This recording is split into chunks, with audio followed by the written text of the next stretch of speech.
안녕하세요, 원희입니다. 저는 지금까지는 F상호 320D를 중고로 구매한 후에 여러분들께 알려드릴 수 있는 정보에 대해서 주로 영상을 만들었는데, 오늘은 좀 다른 주제로 얘기를 해볼까 합니다.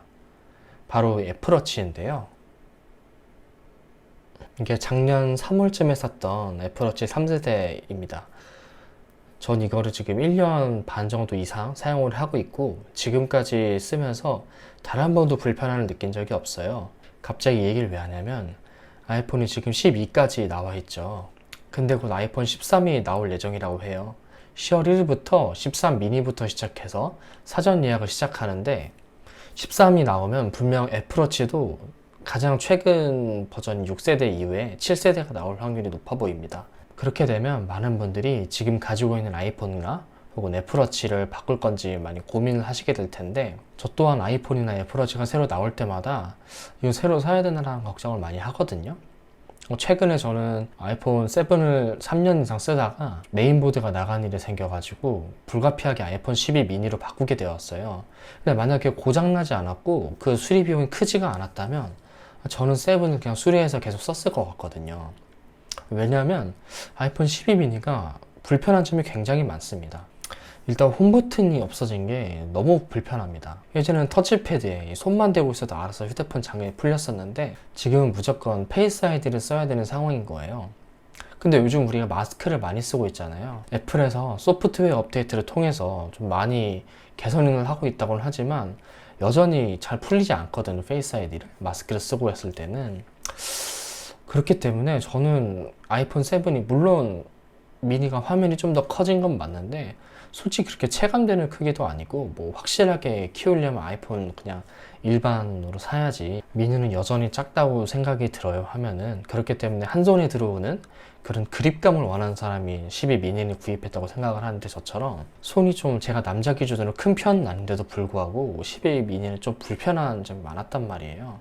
제가 이 얘기를 왜 하냐면, 아이폰 13 그리고 애플워치 7세대를 굳이 구매할 필요가 없다는 걸 말씀드리고 싶습니다. 이게 이제 중고차적인 관점에서도 비슷한 얘기인데, 페이스리프트 모델이 나오면 그 전 세대는 당연히 가격이 하락하죠. 자동차 회사 입장에서는 그 전 재고를 최대한 줄이는 거를 목표로 하기 때문에 분명 많은 할인이 들어갈 것이고, 이 할인은 중고차 시장에도 영향을 미치겠죠. 이 휴대폰과 이 IT 기기도 똑같습니다. 저도 앱등이로서 최근에 나오는 애플의 그런 신제품들의 스펙을 봤는데 확실히 좋긴 하거든요. 뭐 배터리라든지 램 메모리라든지 여러 가지 성능이 좋아지고 있는 건 맞는데, 전자기기에 대해서 좀 예민하신 분들은 그걸 구매하시는 게 맞겠죠. 근데 그게 아니라 뭔가 애플의 입문자로서 아이폰을 산다거나 스마트워치를 구매하시는 거는 굳이 지금 나온 최신형을 살 필요가 없이 각 통신사마다 직영점을 요즘에는 온라인으로 운영을 하고 있거든요. 거기서 좀 세대가 지난 휴대폰들을 싸게 구매를 할 수가 있어요.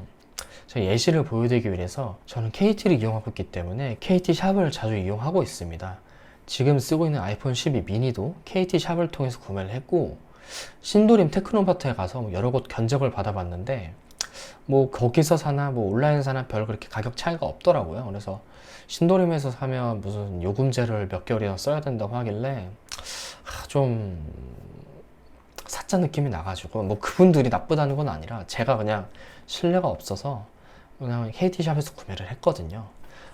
같이 한번 보시면, 자, 저는 KT이기 때문에 KT샵에서 바로 구매를 해볼게요. 이게 이제 KT에서 운영하는 KT 휴대폰 온라인 직영샵이에요.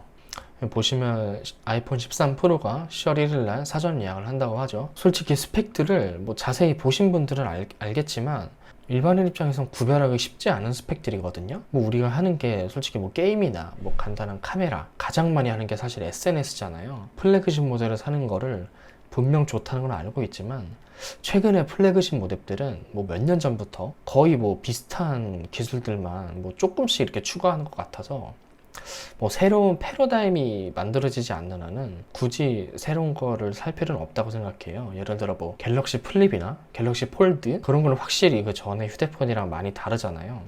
그런 거를 이제 사는 거는 의미가 있다고 생각하는데, 뭐 갤럭시 플립 1이 나왔는데 뭐 이번에 3이 새로 나왔잖아요. 그렇다고 해서 플립 1을 쓰던 사람이 3을 살 필요는 없는 거고, 아이폰 13이 나왔을 때 아이폰 11을 쓰고 있던 사람이 굳이 13을 살 필요는 없다는 말씀을 드리려고 하는 겁니다. 자, 이제 이렇게 들어오시면 어디로 들어가야지 알려드릴게요.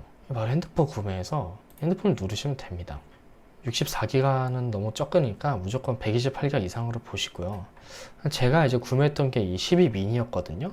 이것만 하더라도 지금 월 11만원까지 내려갔죠. 많은 분들이 아이폰이 비싸다고 생각을 하시는데 요즘에는 갤럭시도 가격이 많이 올라가서 물론 할인을 해준다고 하는데 아이폰도 안 팔리는 기종에서 할인을 많이 하고 있습니다. 보시면 아이폰이랑 갤럭시랑 가격 차이가 별로 안 나죠.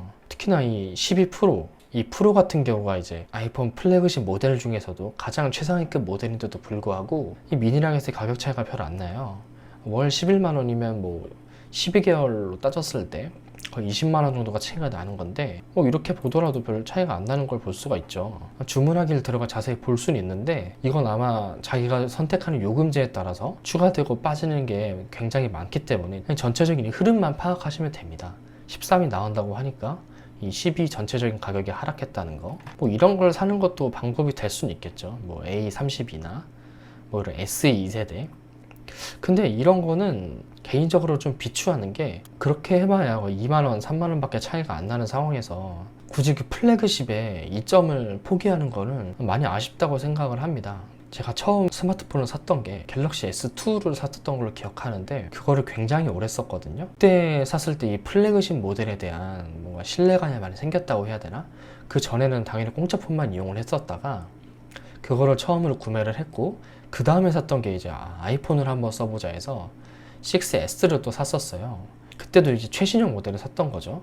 근데 정말 잘 썼습니다. 정말 잘 썼기 때문에 그 다음이 바로 7을 샀는데 7을 샀던 이유는 그때가 이미 아이폰 10까지 나온 상황이었기 때문에 7이 상대적으로 많이 저렴했고요. 6S를 쓰면도 불편함이 전혀 없었기 때문에 그것도 결국에 고장이 나서 바꿨지 뭐 휴대폰의 성능에 아쉬움이 있어서 바꾼 건 아니었거든요. 그래서 굳이 저는 플래그십 모델을 산다면 그 전 세대나 그 전전세대를 사도 가격적인 메리트가 있기 때문에 오히려 좋은 것 같아요. 여러분들도 뭐 내가 휴대폰으로 되게 고사양의 게임을 한다거나 부하가 많이 걸리는 일 하지 않는다면 저처럼 구매하시는 게 상당히 합리적인 소비가 될 수 있다는 걸 말씀드리고 싶습니다.